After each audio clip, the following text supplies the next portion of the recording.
Coming up next, I'm giving y'all this crazy prison story about the time I had to fight a bandit off my first week in a new pod.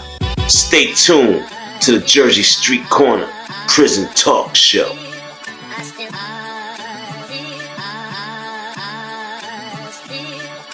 It's JS Corner from the prison story massacres. I be telling stories about the pushers and the traffickers, trying to keep the YNs away from the bandits. Don't eat the honey bun, don't drink the coke, don't become another victim or the butt of a joke.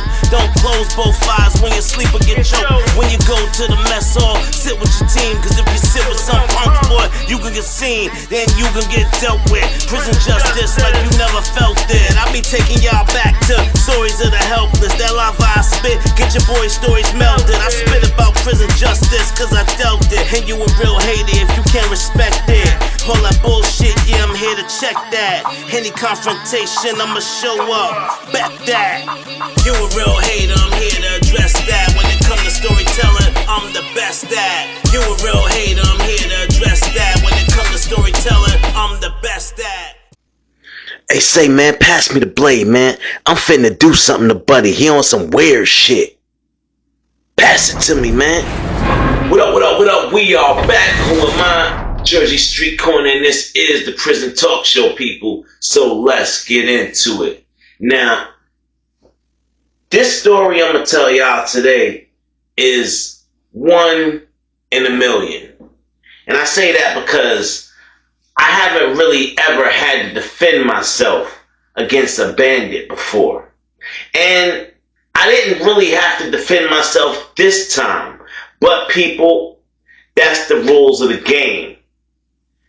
I didn't want to have to defend myself, so I'm going to act first. The minute I feel any kind of disrespect, it's on and popping. Now, first of all, y'all, I don't know if y'all can see it. This is one of the logos I live by. FNIL. Failure is not an option. That's something that took me through the whole prison system, and I believed it. So I came home and put it on the shirt. Now, when you're in prison, there are many obstacles you're going to cross. And when I say obstacles, I mean officers, inmates, people that just don't like you for no reason, people that do like you, and you don't know why. I'm going to tell you this, people. There's only two options in prison. Either violence or talking things out. Me personally, I've always chosen violence. I wake up in the morning and choose violence because it gets the point across. And I'm not going to let nobody stun on me, jail on me, none of that. Ain't gonna be no picking on the new guy and robbing my commissary and punking me out. Ain't none of that flying. You're gonna have to knock me all the way out before you get that off on corner. Bet that. You can fact check that. I don't know how, but you can fact check it.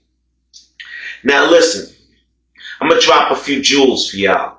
And this goes out to the few people in the comments section that have always asked what prison. Listen, I don't always list the prisons that these incidents have happened in because some people are still down in those prisons that were involved and just off a GP. You don't gotta put out there every place that things were happening at. I'm not a YN and I'm not out here snitching on myself. Now, I will tell y'all where this incident happened at because, well, it's over and done with. This happened at Northern State Prison, y'all. New Jersey.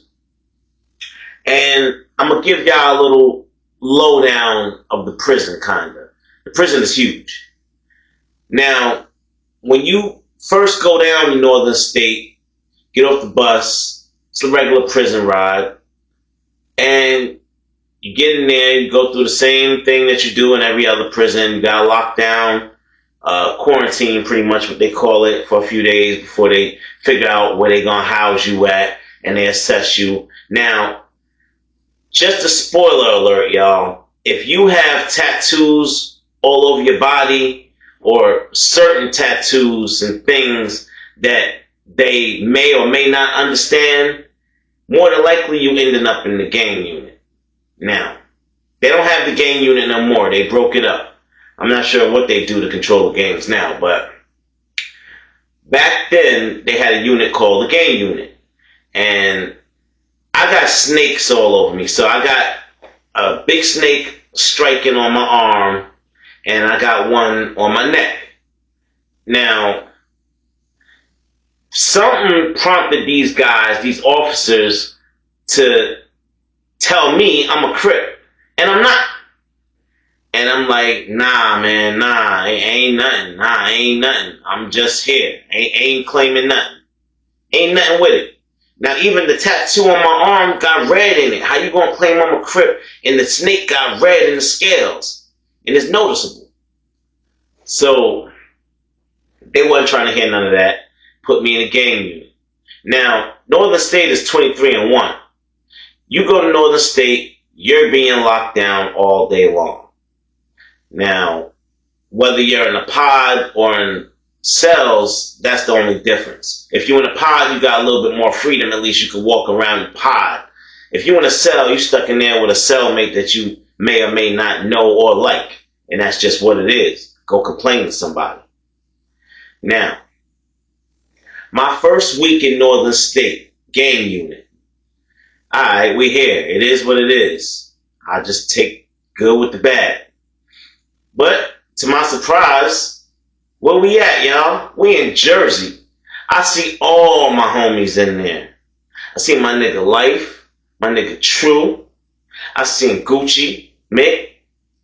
Yeah, I seen Truck, Didi. I seen a whole mess of people from my hood. And I'm like, alright, shit. Say no more. I'm good up in here. Now, once you get that hour out, y'all, any and everything happens in that hour. Fades in the bathroom, whatever kind of deals you making, pass-offs, all of that's going to happen in that 1 hour that you out of day. Because that's the only time you have to make things move. Unless one of the trustees move things around for you, because they don't get locked down. Now, when I got into the pod and I seen them, I went up to all of them. Yo, what's good? What up? Yo, I just came in. They're like, oh shit, how long you got? I'm like, shit, man, I'm short time right now because I came home from Northern. So when I went to Northern, I only had about like 6 or 7 months left. So I had to do 2 or 3 months in the building, and I was supposed to be going out to the camps. That was the whole point of me going there. I had just left the camps in another building with my minimum status. So they tell me when I get there, nah, you gotta do a few months in the building before you go outside. I'm like, dang, man, I ain't never had to do no 23-1 this long. It's like being in lockup every day.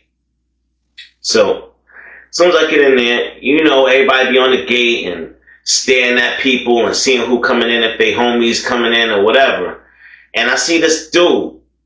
He's staring me down. And I'm like, who is buddy? Like, I ain't never seen him before. I don't know him. And I brush it off, get over there, like I said, meet up with the peoples I do know. And I catch dude a few more times staring at me. And I asked one of my homies, I was like, yeah, who buddy over there, man? He was like, oh, that dude, that's Luther. His name Luther. I'm like, well, buddy keeps staring at me like he got a problem. Like, what's up with him? He good? What's good with him? Is it? Oh man, dang, you just got here too. They're like, look, I'm gonna tell you right now, old boy, he one of them. He one of them bandits, and he had it. From here, the next step for him is Trenton or Rawway if he don't make it here. He known for taking, people manhood. And I'm like, whoa. I'm like, hey, say, man, I keep catching dudes staring at me and blinking and shit and blowing kisses. They're like, oh, nah, you gonna have to do something to him. I'm like, shit, what you think he really won't try me? They say, listen, man, you don't want to find out. You don't want to get caught in a situation where ain't nobody around and dude get the drop on you and things go left. And I'm like, word, say no more. Yo, you got a blicky? That's a blade, y'all. And he like, yeah, I'll get you one. So he made it happen. And I got the joint from him, went on back to my cell. Next day now, we get that hour out. And I'm working out, I'm over there, shirt off, doing my push-ups, doing my sit-ups, all that. All my calisthenics, staying in shape. And when somebody, you could feel somebody watching you, like it feel like their eyes is burning a hole in the back of your head. That's kind of how I felt, yo. So I slowly turned around. When I got up, this dude was straight up staring at me. Like crazy staring at me. Like this, like. So I gave him the finger. I was like, and he just smiled. Blew a kiss at me. And I said, oh, hell nah, man, hell nah. So it was almost time for lockdown. I went and made a few trades, got some soups, got some coffee, and some Black and Milds for the night.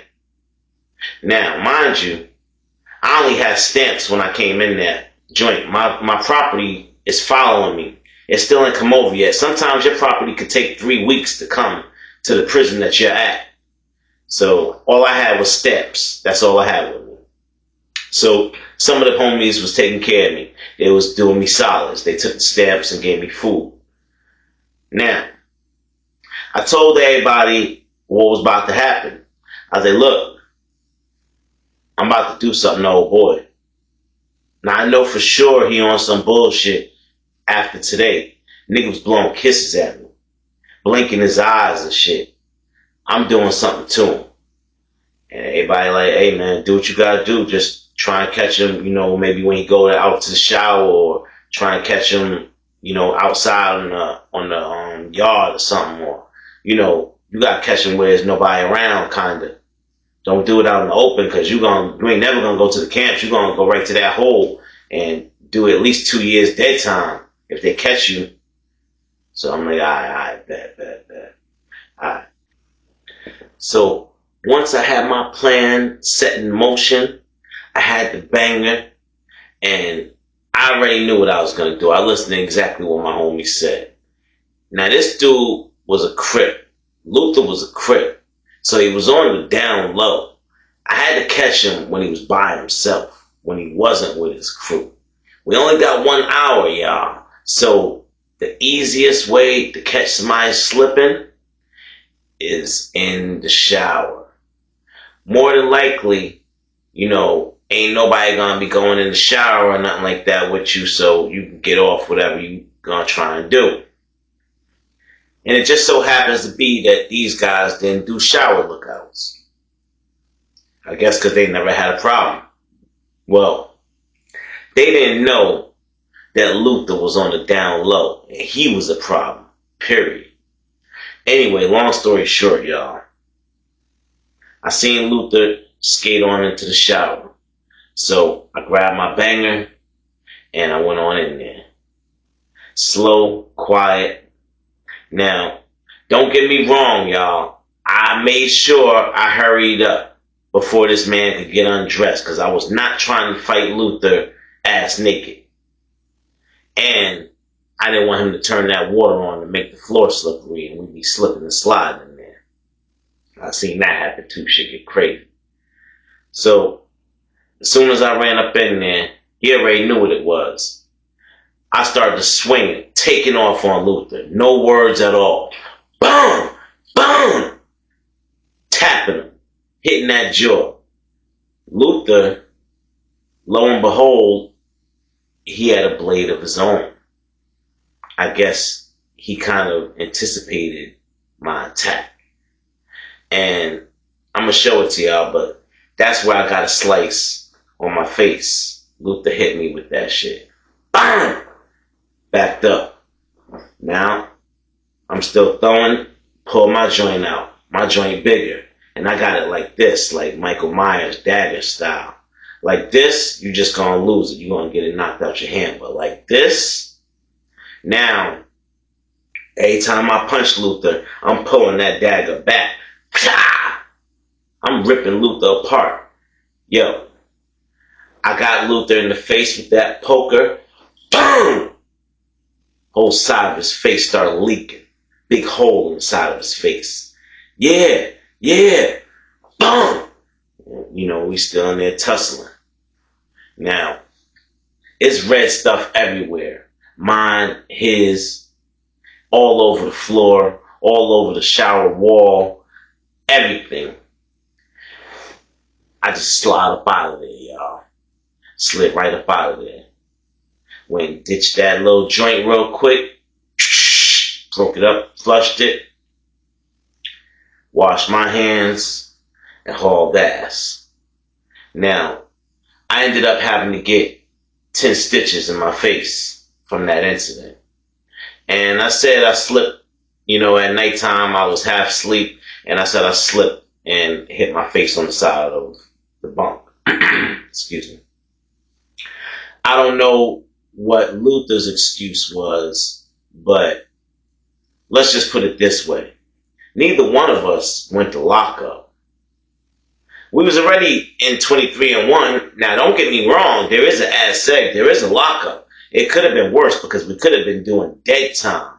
And when there's red liquid involved, the dead time is longer. You're talking about maybe 2 years. If it's a regular fight, you might get 6 months, 8 months, whatever, and they let you out and put you back on track. But for y'all that don't know, dead time means your time stops. Whatever time that you're serving, it stops. So if you got a 5-year bid to do and you get 2 years in that seg or the hole, guess what? You now have 7 years to do. Because 2 of those years that you're going to do back there and lock up ain't going to count for shit. You just there like a caged animal. So all y'all going to prison on that demon time, they got something for y'all. I've done countless months in dead time, lockup. That's how I stretched my bid so long, y'all. Doing so much time in lockup. So I'm thankful that this didn't result in lockup. Now, what it did result in, and mind you, I was only in the building for maybe another month after this incident. Because they did move me out to the camps, which was sweet, by the way. But what this incident made happen was respect in the highest form you could imagine. Imagine a booty bandit walking by you and putting his head down and keeping it moving. This fool knew I'd take it there. I'd go the length. You want that smoke? I'm going to bring that smoke. And some. This guy never looked my direction again. Oh yeah, it wasn't no more that eye batting and blowing kissing or none of that. Because he was definitely afraid I might take his life in that prison. And if he would have kept pushing me, oh, I definitely would have. It would have been lights out for the bandit. Luther, you got lucky. I hope the next person you try that on ends your damn life. So shortly after that, the month will go by and I get moved out to the camps. And like I said, it was sweet, y'all. I went out there. One of my homeboys was out there. Let me hold on to a TV. Big joint like this. It was one of the joints with the big backs on it and everything. And it wasn't even see-through. It was an old school joint. Let me hold that down till I went home. I ain't even had to work. I got a tear sand job, but I ain't even had to do it because I was such short time. I just rolled the bunk. I just chilled. Went out to the yard, chilled in the bunk, went to mess hall. And now mess hall was fun in this prison in Kent. When I say fun, we had our own personal kitchen back there with mad ingredients. So we was making cinnamon pancakes and we was in there doing the most, y'all. I had probably one of my best going away parties in Northern State. Yeah, that's right, y'all. Now, I'm going to show y'all. I almost forgot. Let me show y'all where I got the 10 stitches from. I guess y'all be able to see it. Right there.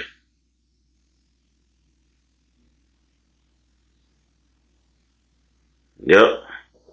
So, after I got that taken care of, I got, right back in the camps. And like I said, just rolled it out until I went home, y'all. And let that be a message to y'all. It don't matter how much time you get, whether it's a long time, a short time, you are going to be tested. You will have to fight.